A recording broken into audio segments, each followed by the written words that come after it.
Vamos a leer esta mañana la primera epístola a los Tesalonicenses, capítulo 4, del versículo 1 hasta el versículo 12.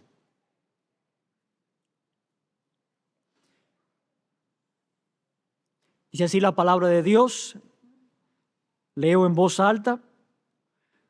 Por lo demás, hermanos, os rogamos y exhortamos en el Señor, por lo demás, hermanos, os rogamos y exhortamos en el Señor Jesús, que de la manera que aprendisteis de nosotros, cómo os conviene conduciros y agradar a Dios, así abundéis más y más. Porque ya sabéis qué instrucciones os dimos por el Señor Jesús.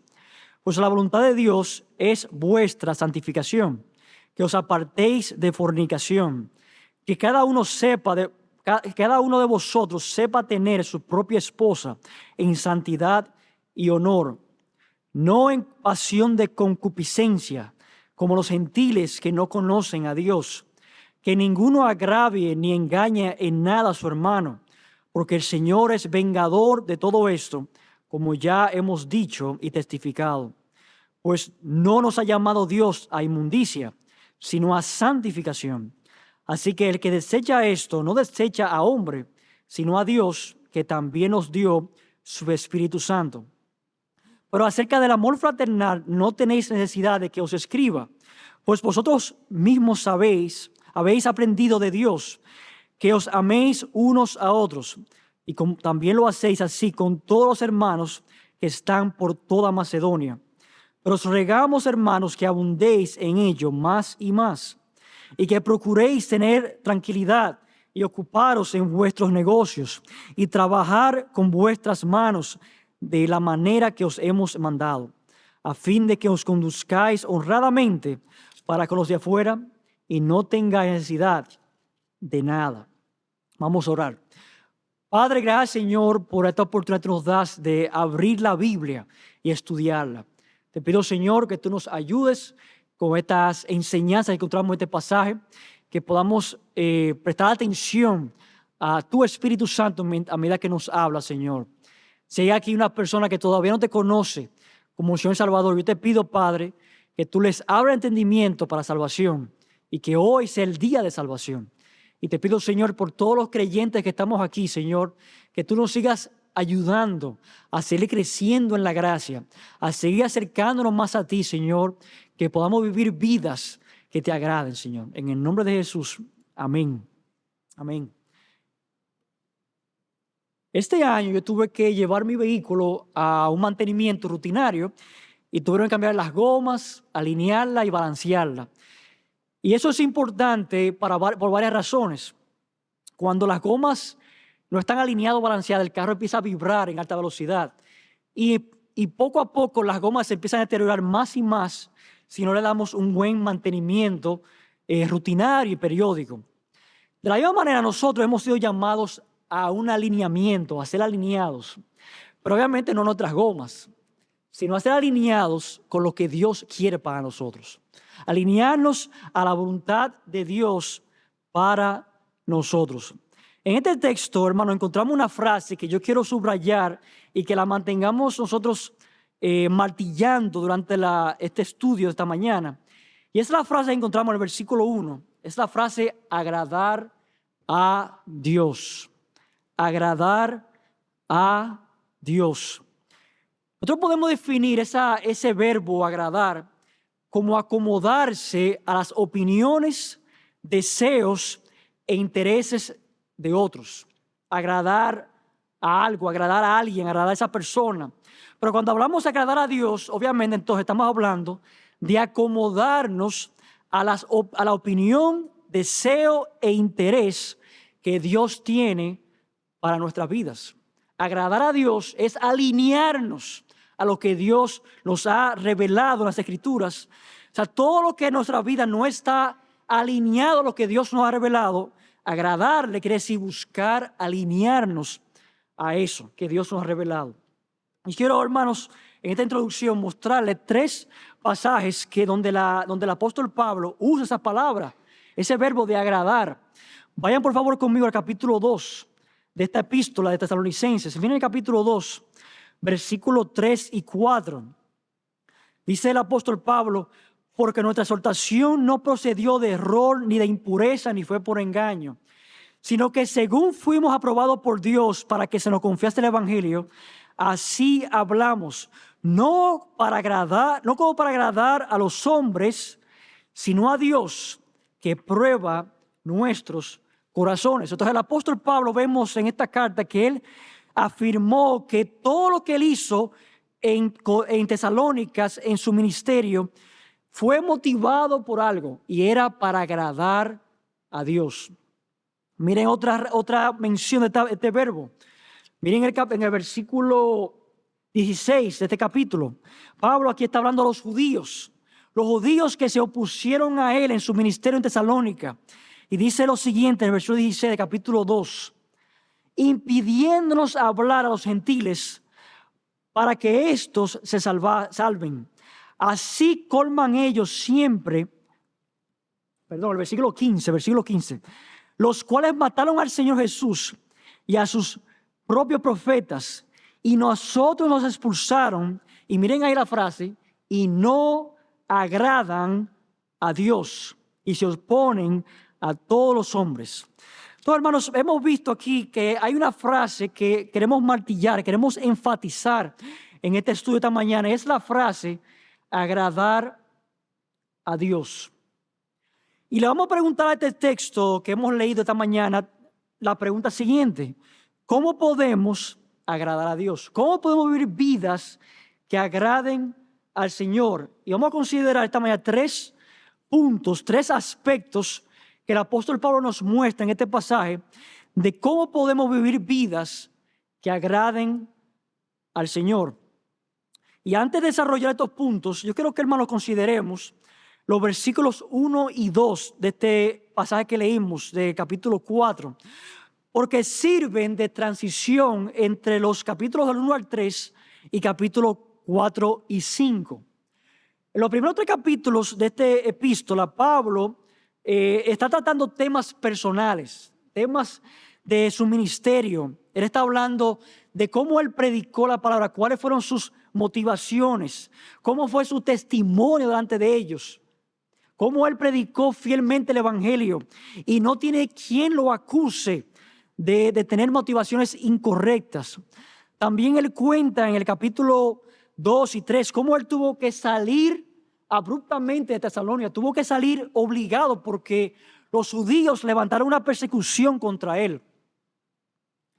Y como en el capítulo 3 él tuvo que decidir enviar a Timoteo, su colaborador, para continuar predicando la palabra de Dios a ellos. En el versículo 1 y 2 de este capítulo 4, Pablo está haciendo como un llamado general a esto de agradar a Dios. Y es introductorio a todo lo que va a enseñar a sus lectores en el capítulo 4 y 5. Pero noten, hermanos, algunas palabras clave en estos versículos 1 y 2.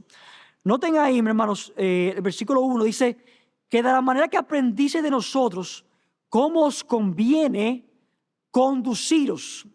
Y ese verbo conducirse es el mismo verbo que el apóstol Pablo usa en muchas epístolas de andar, el andar. Pablo usa, y realmente vemos eso en la Biblia completa. Nosotros hablamos por ejemplo, desde Génesis, de personas que andaron con Dios, caminaron con Dios. Y los salmos que hablan de andar con Dios también. Y el apóstol Pablo también usa la misma frase, el mismo concepto, de andar con Dios. Miren, por ejemplo, el capítulo 2 de esta epístola. Capítulo 2, versículo 12. Dice, hablando el apóstol Pablo de Dios, dice: y os encargamos que anduvieseis como es digno de Dios, que os llamó a su reino y gloria. Entonces, hermanos, estamos hablando aquí de andar cristiano, de una conducta cristiana que abarca todas las áreas de la vida. Pero hay otra frase, hermanos, que quiero resaltar en el versículo 1. Al final dice: así abundéis más y más. Y esto, hermanos, nos habla del continuo crecimiento en la vida cristiana. En esta vida, hermanos, nunca vamos a llegar al final. Mientras estamos respirando, debemos continuar creciendo en el Señor, creciendo en la gracia del Señor. Y el apóstol Pablo usa esa frase en varios lugares de esta epístola, de esa exhortación de abundar más y más. El apóstol Pablo había dedicado mucho tiempo para predicar la palabra de Dios a estos hermanos en Tesalónica. Y como no pudo completar su ministerio de enseñanza a causa de la persecución, envió a Timoteo para continuar este ministerio de predicación. Por esa razón, hermanos, el apóstol Pablo dice en el versículo 1 y 2, habla de la manera que ustedes aprendieron de nosotros. O sea, ustedes fueron enseñados por nosotros. Y el versículo 2, porque ya sabéis qué instrucciones os dimos por el Señor Jesús. Por lo tanto, hermanos, esta enseñanza que vamos a estudiar esta mañana de la santificación, del amor fraternal, de una vida ordenada, no fueron verdades y enseñanzas nuevas para ellos. Fueron enseñanzas que el apóstol Pablo entendía que debía volver a repasar con ellos. Repasar, seguir enseñándonos. Y a veces nos preguntamos, ve acá, ¿por qué que los pastores a veces predican ciertos temas si ya lo hemos escuchado? Es porque necesitamos que nos vuelvan a hablar de los mismos temas. Necesitamos repasar estas verdades. Y esto hace el apóstol Pablo con estos hermanos en Tesalónica. Entonces vamos, hermanos, ahora a ver estas tres maneras, cómo podemos seguir creciendo y abundando con el fin de que podamos tener una vida que agrada a Dios. Primeramente, hermanos, primer punto, agrada a Dios siendo santificado. Y eso vamos a verlo en el versículo del 3 al 8. Dice la palabra de Dios aquí, pues la voluntad de Dios es vuestra santificación. Versículo 3, ahí nos da el título de este primer punto. El punto es la santificación. La santificación. Nosotros hemos escuchado mucho de eso, de tema de ser santo, de ser santificado. Y esto, hermanos, y nos preguntamos por qué era importante hablar de la santidad, de la pureza sexual con estos creyentes. ¿Por qué fue esto el primer punto que el apóstol Pablo nos habló aquí? Bueno, debemos conocer un poco y recordar un poco de la cultura en Tesalónica. La cultura tesalónica era una cultura caracterizada por esta libertad sexual. Incluso habían templos que las personas podían ir para tener fornicación y para practicar pecados sexuales. O sea, era parte de la cultura, era parte de la vida religiosa en Tesalónica. Imagínese usted un niño y una niña criándose en ese tipo de ambiente bombardeado por los pecados sexuales. No había ni siquiera una clase social donde se aplaudiera la pureza sexual. Pero nosotros tenemos algunas personas que aplauden eso, algunas pocas personas de nuestra cultura, que dicen, wow, qué bueno que esperaron hasta el matrimonio y se guardaron puros hasta casarse. Pero en esa cultura nadie aplaudía eso. Era normal la impureza, la inmundicia sexual. Y hermanos, si no lo tenemos que ir muy lejos, en nuestra cultura lamentablemente vivimos una cultura bombardeada por los pecados sexuales. O sea, ustedes pueden abrir el periódico, pueden ver la televisión, pueden abrir el YouTube, famoso YouTube, y en pocos minutos nos va a salir un anuncio, un video, donde se ridiculiza la pureza sexual. O sea, que estamos siendo bombardeados con eso continuamente. Y nosotros tenemos que preguntarnos, hermanos, ¿a quién vamos a agradar? ¿Vamos a agradar a la sociedad o vamos a agradar a nuestro Dios? Hermanos, el apóstol Pablo comienza claramente aquí que esto es el corazón de Dios, nuestra santificación. Dice el versículo 3, pues la voluntad de Dios es vuestra santificación. Así comienza el apóstol Pablo con este punto. No está diciendo que es mi opinión, que me criaron así con los judíos, que yo me crié con pruebas. No. Es voluntad de Dios. Es lo que Dios quiere para ustedes, creyentes, gentiles en Tesalónica. Es voluntad de Dios. La voluntad de Dios, hermanos, aunque muchas veces la usamos para referirnos al propósito de Dios, lo que se va a cumplir siempre, en la Biblia también vemos como otra dimensión de la voluntad de Dios, que es lo que Dios quiere para el creyente, lo que Dios ha revelado en la Escritura, que nos exhorta porque es su corazón, lo que Él quiere para nosotros, que practiquemos. ¿Cuáles son los preceptos, las ordenanzas, los mandamientos que Él nos ha revelado en las Escrituras para nuestras vidas? Y eso, hermanos, dice aquí que su deseo es nuestra santificación. Nuestra santificación. Y hermanos, y antes de profundizar en esto de la pureza sexual que el apóstol Pablo nos va a hablar aquí, yo creo que dediquemos unos minuticos para hablar de esto, de qué es la santificación. ¿Qué es esto de la santidad? Y aquí el apóstol Pablo no profundiza mucho de este tema de la santificación. Pero en otros pasajes de las Escrituras, yo creo que veamos este tema de ser santificado, ser apartado para Dios. Y la santidad tiene varias dimensiones también. Nosotros somos llamados santos, los creyentes. Dios nos llama santos, pero es en cuanto a nuestra posición. O sea, ya Dios dijo, Manuel Ruiz es mío. Me pertenece, no es mi propiedad, por lo tanto, Él es santo porque Él es mío. Y eso habla de la posición que yo tengo como hijo de Dios. Y todos los creyentes que estamos aquí presentes son santos porque le pertenecen a Dios. Yo quiero que ustedes vayan por favor conmigo a la primera epístola a los Corintios, por favor.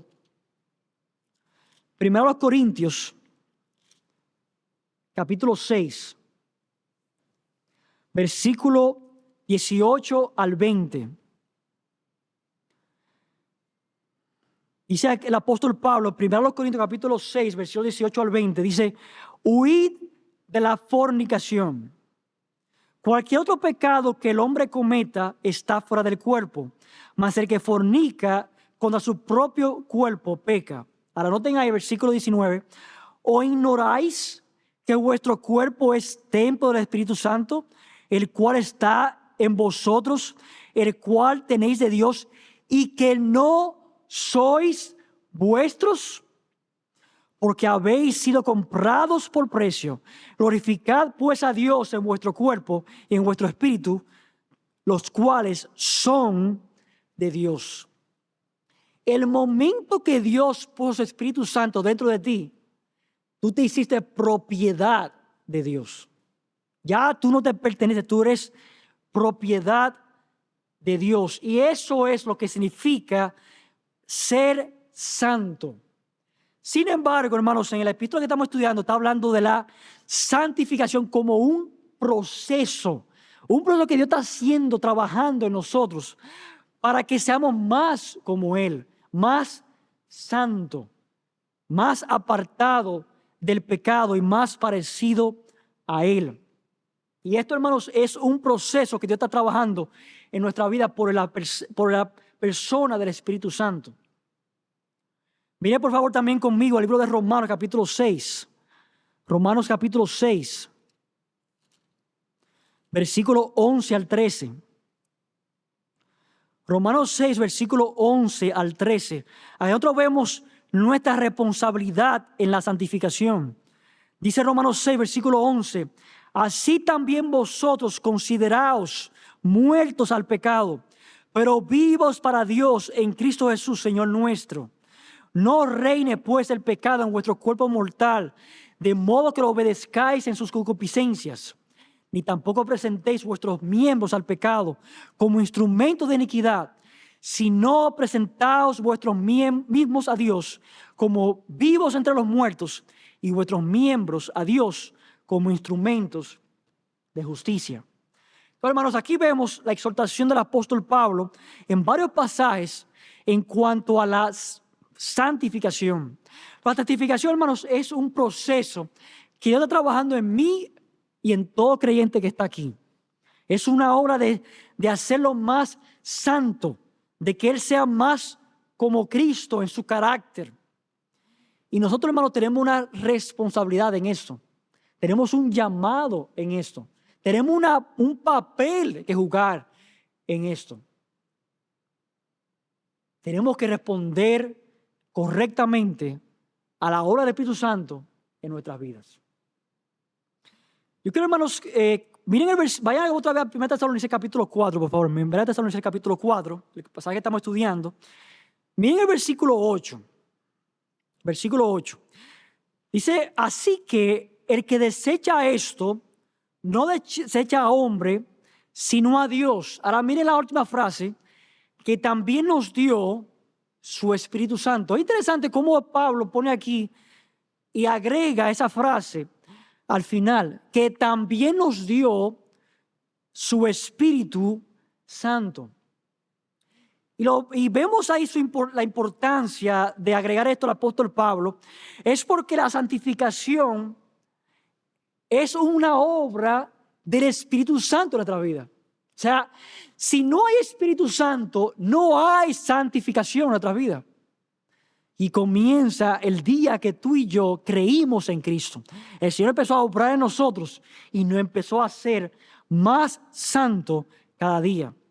Pero hermano, consideremos ahora estos principios que Pablo está hablando aquí de la pureza sexual. Y hermanos, si antes de profundizar en esto, quiero mencionar, la santificación no es solamente de la pureza sexual, abarca todas las áreas de nuestras vidas. Dios nos quiere hacer más como Cristo en todas las áreas de nuestras vidas. Y necesitamos responder a esa obra de santificación cada día correctamente. Pero el versículo 3, hermanos, dice al final que os apartéis de fornicación. Y ese, hermanos, es el lado negativo de la santificación. Hay dos lados. El lado negativo, que es una abstinencia, un apartarse, pero también hay un lado positivo, de acercarnos más a Dios, ser más como el Señor Jesucristo en su carácter y santidad. Versículo 4 dice que cada uno de vosotros sepa tener su propia esposa en santidad y honor. Y esa palabra santidad es la misma palabra del versículo 3 de santificación. De la misma palabra en el idioma original, que se traduce el apóstol Pablo aquí como santidad y honor. No les voy a pedir que vayan allá, pero 1 Corintios capítulo 7, versículo 2 dice, pero a causa de las fornicaciones, cada uno tenga su propia mujer y cada uno tenga su propio marido. El Señor Jesucristo, el Dios, nos ha diseñado el matrimonio como el único lugar para nosotros poder practicar las relaciones sexuales. El único lugar que Dios ha diseñado. Todo lo que es fuera de ese contexto, Dios lo llama fornicación. Fornicación. Todo lo demás va en contra del carácter del Señor. Y hermanos, si eso es porque va contra el diseño original de Dios para el matrimonio. Dios creó al principio el primer matrimonio y todas las relaciones sexuales fuera de eso van en contra del diseño de Dios. Por lo tanto, dice el apóstol Pablo aquí, cada uno de vosotros sepa tener su propia santidad y honor. Y hermanos, esto no está hablando solamente del matrimonio, está hablando también del dominio propio antes de casarse también. Porque para que yo pueda tener una esposa en santidad y honor, yo tengo que guardarme para eso, para yo poder tener una esposa y un matrimonio en santidad y honor. Eso es lo que el apóstol Pablo nos está animando y exhortando aquí. Pero no dice el versículo 5, pero no en pasión de concupiscencia, como los gentiles que no conocen a Dios. Y para considerar este pasaje, versículo 5, yo quiero que lo lea un pasaje de Romanos capítulo 1. Romanos capítulo 1, versículo 21 al 25. Miren lo que Pablo habla aquí, dice de los impíos, los gentiles de las naciones. Dice aquí Romanos capítulo 1, versículo 21 al 25. Dice, pues habiendo conocido a Dios, no le glorificaron como a Dios ni le dieron gracias, sino que se envanecieron en sus razonamientos y su corazón fue entenebrecido. Profesando ser sabios, se hicieron necios y cambiaron la gloria de Dios incorruptible en semejanza de imagen de hombre corruptible, de aves, de cuadrúpedos y de reptiles. Ahora miren el versículo 24.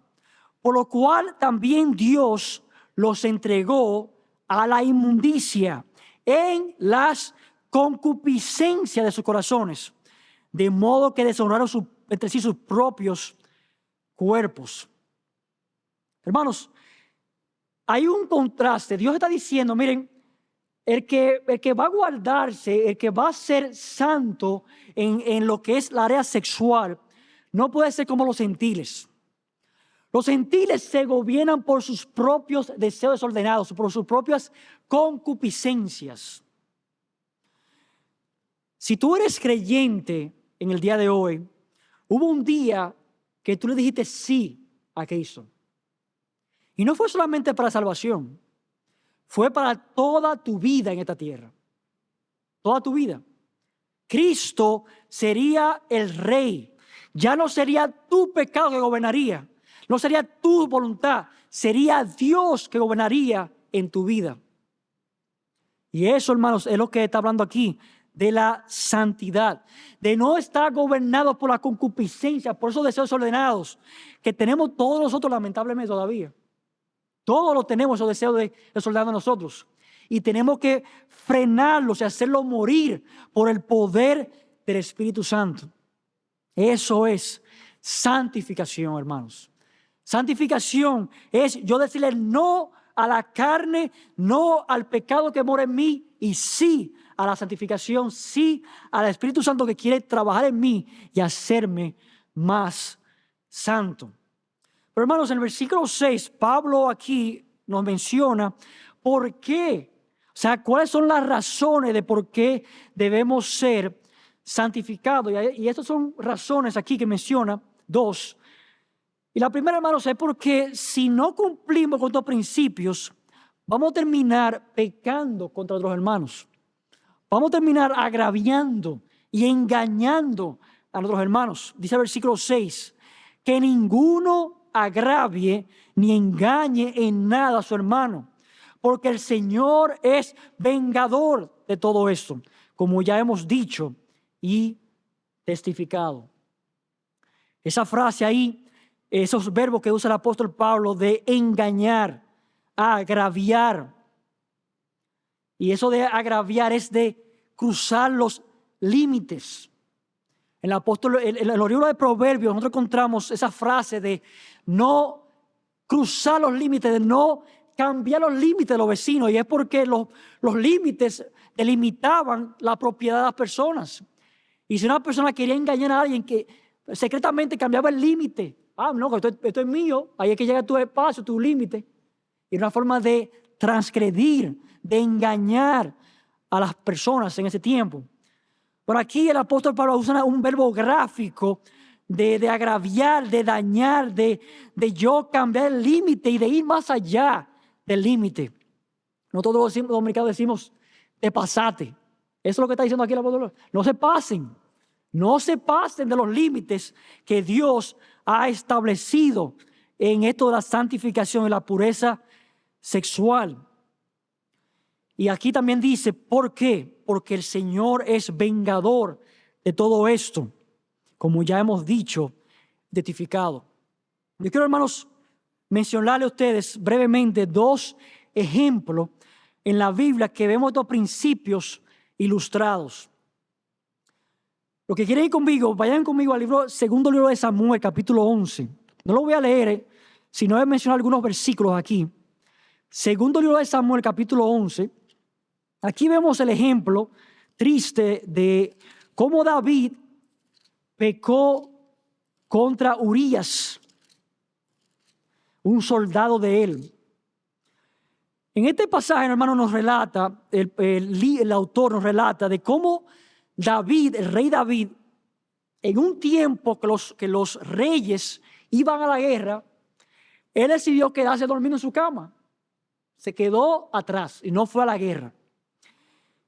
Y mientras él se levantó, dice la Biblia que se levantó tarde, vio una mujer que se estaba bañando llamada Betsabé.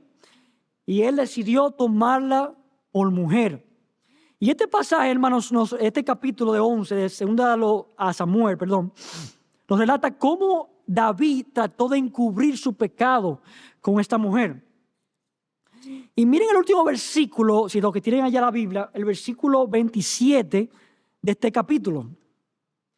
O sea, David en este pasaje nos habla de que él, porque la mujer de Urías concibió y dio a luz a un hijo de David, él decidió esconder el pecado mandando decirle a Joab, su capitán del ejército, por medio de Urías, o sea, por medio de la víctima, mandó un mensaje al capitán para que pusieran a Urías alante de las filas para que muriera en la guerra.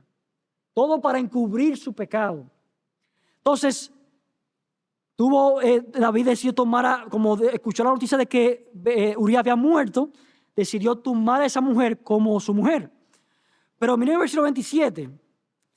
Y pasado el luto, o sea, porque David perdió a su hijo, a ese hijo que había concebido Betsabé, envió David y la trajo a su casa y fue ella su mujer y le dio a luz un hijo. Pero miren qué dice al final de ese versículo. Mas esto que David había hecho fue desagradable ante los ojos de Jehová. Y a mí me llama la atención ese verbo que usa ahí, porque es lo mismo que estamos considerando esta mañana, de agradar a Dios. Eso que David había hecho, esos pecados que había cometido David, ese trauma fue desagradable a los ojos de Dios. Pero miren también el capítulo 12, y solamente voy a leer unos versículos. Un profeta llamado Natán va a David y le hace una parábola con el fin de confrontarlo en su pecado. Y David, no sabiendo de qué estaba hablando la parábola, que era de él que estaba hablando, él dijo, bueno, pues ese es culpable de la parábola, que pague 4 veces. Pero era de él que estaban hablando. Y dice el profeta Natán en el versículo 7, entonces dijo Natán a David, tú eres aquel hombre. Así te ha dicho Jehová, Dios de Israel, yo te ungí por rey sobre Israel y te libré de la mano de Saúl y te di la casa de tu señor y las mujeres de tu señor en tu seno. Además te di la casa de Israel y de Judá. Y si esto fuera poco, te habría añadido mucho más. ¿Por qué pues tuviste en poco la palabra de Jehová, haciendo lo malo delante de sus ojos? A Urías Eteo heriste a espada y tomaste por mujer a su mujer. Y a él lo mataste con la espada de los hijos de Amón. Por lo cual ahora no se apartará jamás de tu casa la espada, por cuanto menospreciaste y tomaste la mujer de Urías Eteo para que fuese tu mujer. Hermanos, aquí vemos varios principios que vimos en la carta de Tesalonicenses. Primeramente, David había agraviado a Urías. ¿Por qué? Porque le tomó lo que era correctamente de él. Y eso es lo que es agraviar. Es robar lo que no te pertenece. Cuando las personas cometen adulterio y fornican, están tomando lo que no les pertenece. Eso es agraviar, dañar, pecar contra una persona. Pero eso de engañar es de tomar ventaja sobre alguien, que se hacen mucho esos en los negocios. David no solamente le tomó la mujer, sino que también lo mandó a matar a Urías. Pero hubo juicio. Hubo juicio. ¿Por qué? Porque el Señor es vengador de todo esto. David recibió juicio y castigo de parte de Dios por este pecado que había cometido. Y el otro ejemplo, hermanos, solamente lo voy a mencionar Y se encuentra en la epístola a los Corintios, de un hombre que estaba viviendo con la mujer de su padre. O sea, él había tomado la mujer de su padre. Y dice las Escrituras en 1 Corintios capítulo 5 que el apóstol Pablo lo mandó a expulsar de la iglesia. ¿Para qué? Para que sea Dios que lo juzgue. Sea Dios que lo juzgue. Hermanos, es una verdad claramente aquí que vemos en esta epístola a Tesalonicenses, y es que Dios no se ha olvidado. No se ha olvidado. Nosotros a veces vemos en los pecados en la iglesia y pensamos, ¿pero qué? Que Dios se ha apartado. No, Dios está observando muy bien. Dios está observando muy bien, cuidadosamente su iglesia. Y Él quiere que su iglesia sea santa. Su iglesia sea santa. Entonces hemos visto, hermanos, aquí un llamado a la santificación. Pero rápidamente, hermanos, vamos a ver los dos próximos puntos que vemos en este pasaje que hemos leído. No solamente de la santidad, también vemos aquí una exhortación al amor fraternal. Versículos 9 y 10 de 1 Tesalonicenses capítulo 4.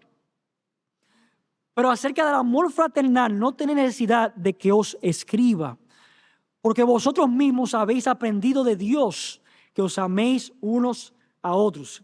Y también lo hacéis así con todos los hermanos que están por toda Macedonia. Pero os rogamos, hermanos, que abundéis en ello más y más.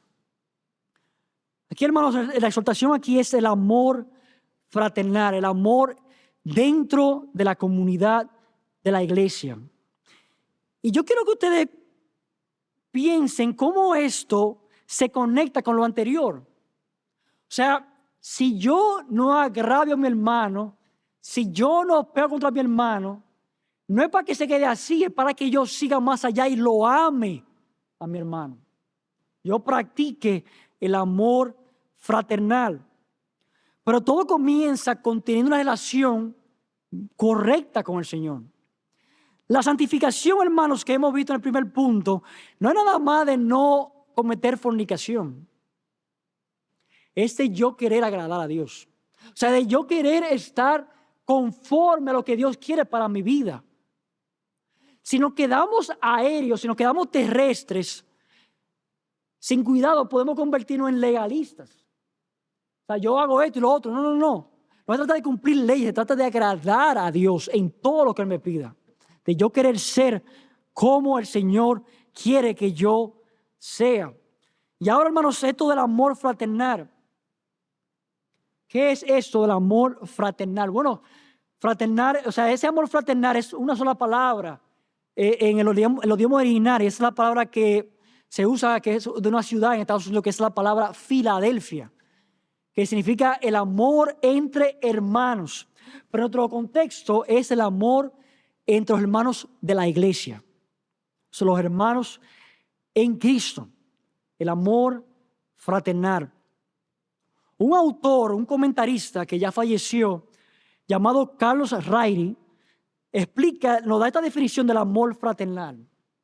Dice él, y cito, el amor es el buscar el mayor bien para el ser amado. Y el mayor bien es la gloria o la manifestación de Dios en la vida de esa persona. Por lo tanto, el amor fraternal es aquel deseo especial de buscar la gloria de Dios en las vidas de otros miembros de la casa de la fe. Entonces, hermanos, esto es lo que es amar, de yo querer el bien de mis hermanos en Cristo. Esta iglesia era una iglesia que estaba llena de amor. Incluso Pablo dijo que no había necesidad de que os escriba acerca de eso. O sea, Pablo decía, miren, yo lo voy a mencionar, pero realmente ustedes son tan ejemplos en el amor fraternal que yo no tengo que ni siquiera enfatizarlo en mi epístola. Dice el capítulo 1, versículo 3, y el hermano Odalis nos habló de este tema hace unas semanas atrás. Versículo 3 dice, acordándonos sin cesar delante de Dios y Padre nuestro de la obra de vuestra fe, del trabajo de vuestro amor y de vuestra constancia en la esperanza en nuestro Señor Jesucristo. Pero miren por favor el capítulo 3 de esta epístola. Capítulo 3. Timoteo fue enviado a predicarle la palabra a ellos, y cuando él volvió para contar la noticia al apóstol Pablo de cómo le fue en su viaje misionero, miren lo que dijo en el versículo 6. Pero cuando Timoteo volvió de vosotros a nosotros y nos dio buena noticia de vuestra fe y amor, y que siempre os recordáis con cariño, deseando vernos como también nosotros a vosotros. Esta era una iglesia que practicaba el amor. Y dice el capítulo 4, el versículo 10, y también capítulo 4, versículo 10, y también lo hacéis así, o sea, el amor, con todos los hermanos que están en Macedonia. Entonces era una iglesia que amaba, una iglesia que amaba. Y dos principios, hermanos, que voy a resaltar en este pasaje del amor fraternal. El primero, el amor fraternal lo tenemos que aprender de Dios. Eso es lo primero. Dice en el versículo 9 al final: porque vosotros mismos habéis aprendido de Dios que os améis unos a otros. O sea, para yo poder aprender a amar bíblicamente a mis hermanos en Cristo, yo tengo que mirar al ejemplo supremo del amor, Dios.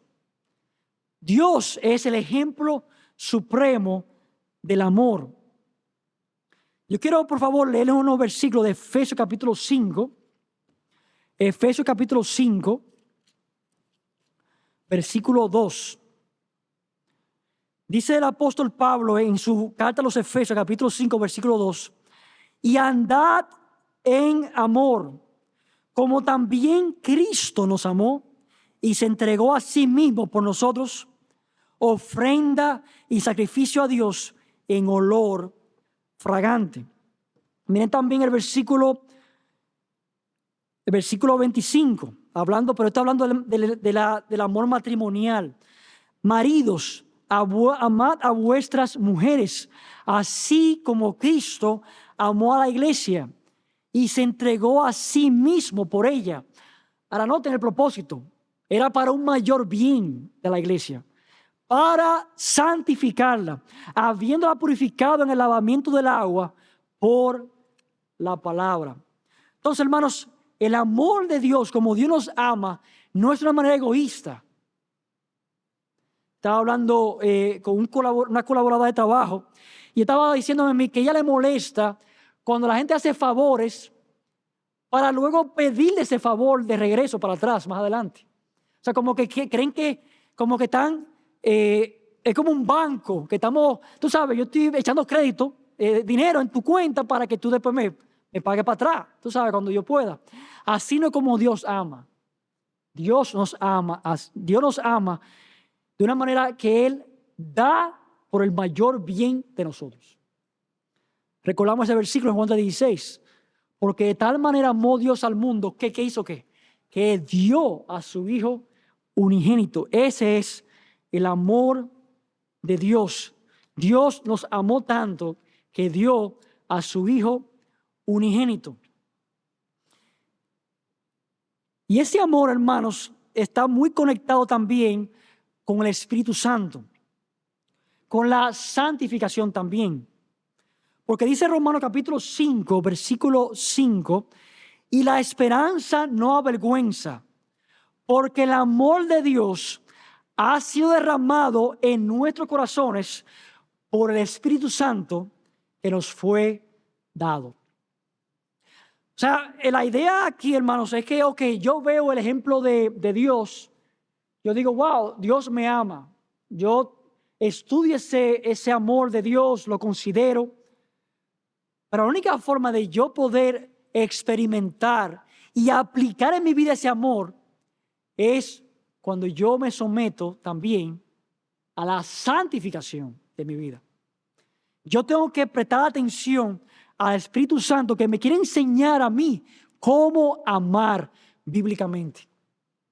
Y hermanos, hoy yo les animo a seguir, a considerar el amor de Dios y a preguntarse: ¿ustedes aman a sus hermanos en Cristo? ¿Amo yo a mis hermanos en Cristo? La pandemia en muchas maneras nos desconectó uno del otro. No tuvimos oportunidad de visitarnos unos a otros. Y la única expresión que teníamos de amor era quizá un mensaje de texto, una llamada. Pero ahora, hermanos, tenemos más formas de expresar nuestro amor. De que ese amor pueda seguir fluyendo y podamos ver más amor en la iglesia de Cristo. Así es como el mundo va a saber que somos discípulos del Señor, cuando nos amemos unos a otros. Simplemente les voy a mencionar una expresión de amor que se usaba en ese primer siglo de la iglesia primitiva, que hoy en día en otros lugares se usa también. Y les voy a leer dos versículos de Hebreos capítulo 13. Hebreos 13, versículos 1 y 2. Hebreos 13, versículos 1 y 2. Lo encuentro aquí, dice aquí la palabra de Dios. Y noten la conexión de versículos 1 y 2 para que vean el punto que quiero enfatizar de esta expresión del amor. Dice: permanezca el amor fraternal. Y miren aquí dice el versículo 2. No os olvidéis de la hospitalidad, porque por ella algunos, sin saberlo, hospedaron ángeles. Una expresión de amor es la hospitalidad. Hospitalidad. Yo recuerdo, hace muchos años atrás, una vez me invitaron a predicar a una iglesia en Ocoa, Sabana Larga, eso en las montañas. Y el pastor él se llama Manuel Pinales, ahora está pastoreando en Doña Ana, San Cristóbal, él se llama Pastor Manuel Pinales. Yo recuerdo que él me invitó a predicar en su iglesia, y cuando yo llegué, él me dijo: esta habitación es tuya. Y yo: ok, gracias. Cuando yo empecé a estudiar, yo vi que esa era la única habitación que había en la casa de él, con baño, la única habitación prácticamente que había. Y yo digo: pero ¿y ustedes dónde van a dormir? Tranquilo, que tú eres un invitado nuestro, tú tienes que estar el más cómodo de nosotros. Y eso me impactó mucho a mí, me impactó mucho. Yo recuerdo en la madrugada que yo veía a ellos y los hijos de él caminando tranquilamente así, calladitos, me taparía el baño, porque era el único baño de la casa. Yo: no, yo me quedo donde sea, tranquilo. No, ellos dijeron: no, usted es nuestro invitado, usted tiene que ser tratado lo mejor posible. Hospitalidad, hospitalidad. Y yo me sentí amado ese fin de semana por esa familia. Nosotros, hermanos, yo sé que en un tiempo tan difícil, tanta violencia que hay, quizás esto de hospitalidad como que nos choca. Pero hermanos, si el Señor te abre las puertas a ti, te da la oportunidad de tú hospedar a un hermano en Cristo, que quizás está viniendo de un pueblo. Hermanos, tú no te imaginas la expresión de amor que tú puedes tener ahí con ese hermano en Cristo. Y el último principio, hermanos, del amor que vemos en este pasaje de 1 Tesalonicenses capítulo 4 es que el amor debe seguir creciendo. Dice el versículo 10 del capítulo 4: pero os rogamos, hermanos, que abundéis en ello más y más. El amor nuestro debe seguir abundando, debe seguir creciendo. No se puede quedar estancado el amor de nosotros. El amor yo lo veo como un músculo que si no lo usamos se puede atrofiar. Se puede atrofiar. Y hermano, ustedes pueden decir: pero que yo no siento amor. Tranquilo, practícalo, que Dios te va a dar a ti amor. Dios va a fortalecer ese músculo que está decaído. Amemos, amemos. En ningún lado de la Biblia vemos que tenemos que sentir primero amor antes de dar amor. El amor es una acción, es dar, entregar, sacrificarnos por el otro que amamos. La iglesia en Tesalónica era una iglesia que se amaban unos a otros. Pero Pablo dice, abunden más y más. No se estanquen, no se queden donde están, sean creciendo en amor. Miren que la oración del apóstol Pablo en el capítulo 3, versículo 12 de este mismo libro. Miren lo que el apóstol Pablo oró por los tesalonicenses. Y el Señor os haga crecer y abundar en amor unos para con otros y para con todos, como también lo hacemos nosotros para con vosotros. ¿Para qué?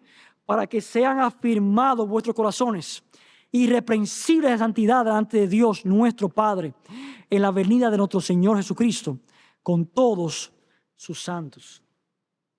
¿Por qué amamos? ¿Por qué amamos?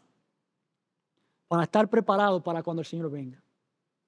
Para que seamos irreprensibles en santidad delante de Dios en su venida. Necesitamos orar que nuestra iglesia siga creciendo en amor unos por otros. Y finalmente, hermanos, el último punto, el apóstol Pablo nos hace una exhortación al trabajo, a tener tranquilidad, a ocuparse en otros negocios. Y hermanos, si hay como una especie de, o sea, cada punto tiene un público. La santificación del público de ese, como el objeto principal es nuestra relación con Dios, es Dios.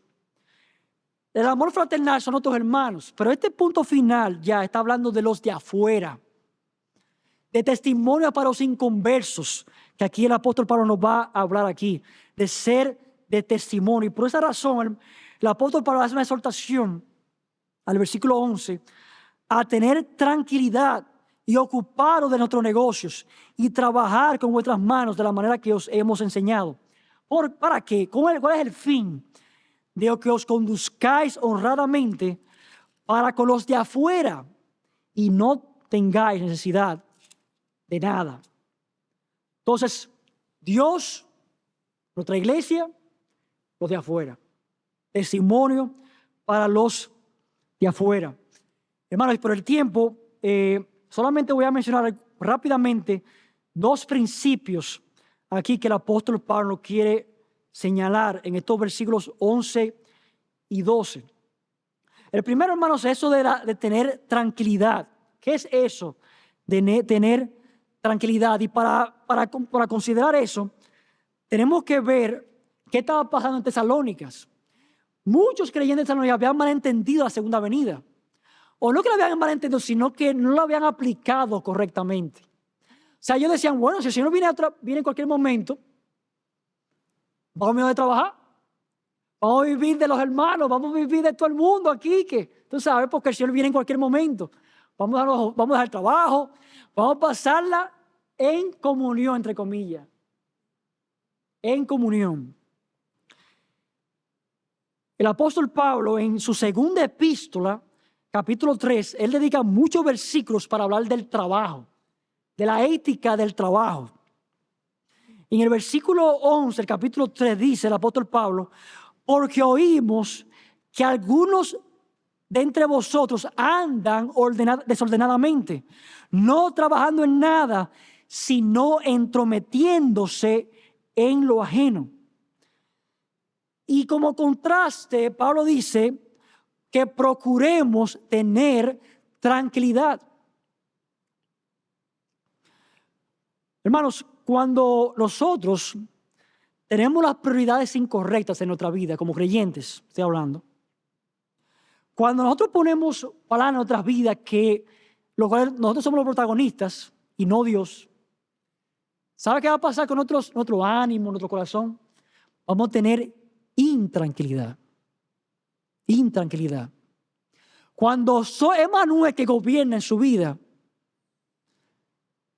nos chocamos contra la pared y vivimos vidas intranquilas. Muchas de estas personas en Tesalónicas estaban viviendo vidas con prioridades incorrectas. No estaban trabajando, estaban viviendo en chisme y tenían las prioridades fuera de lugar. Lo primero que Pablo dice, procuren tener tranquilidad. Y, hermano, una aplicación para nosotros está clara, hermanos, es que nosotros tenemos que poner a Cristo en primer lugar en nuestras vidas. Cristo tiene que ser el centro de nuestros planes. Él tiene que ser el centro de nuestro matrimonio y todo lo que hacemos para que podamos tener tranquilidad. Y luego nos dice que trabajemos con nuestras manos de la manera que os hemos enseñado. El apóstol Pablo fue un ejemplo de trabajo. El trabajo de Pablo era ser misionero, ser predicador del evangelio, ser un apóstol. Pero él decidió tener un trabajo extra porque él no quería que nadie lo acusara a él de que él estaba predicando para empobrecer a las iglesias o para que hablaran mal de él. Él tuvo un trabajo adicional. Y dice la Biblia en varios versículos que él trabajó día y noche con sus manos para no ser gravoso a nadie. Y por esa razón el apóstol Pablo en el versículo 12 dice, ¿cuál es el fin de por qué trabajar? Dice el versículo 12, a fin de que os conduzcáis honradamente para con los de afuera y no tengáis necesidad de nada. Imaginémonos, hermanos, a un creyente. Este creyente vive hablando de la segunda venida. Y llegó a tal punto de que ha dejado su trabajo. Ya lo único que está haciendo es visitando negocios de los hermanos en la iglesia para predicar la palabra a todo el mundo en medio de la hora de trabajo.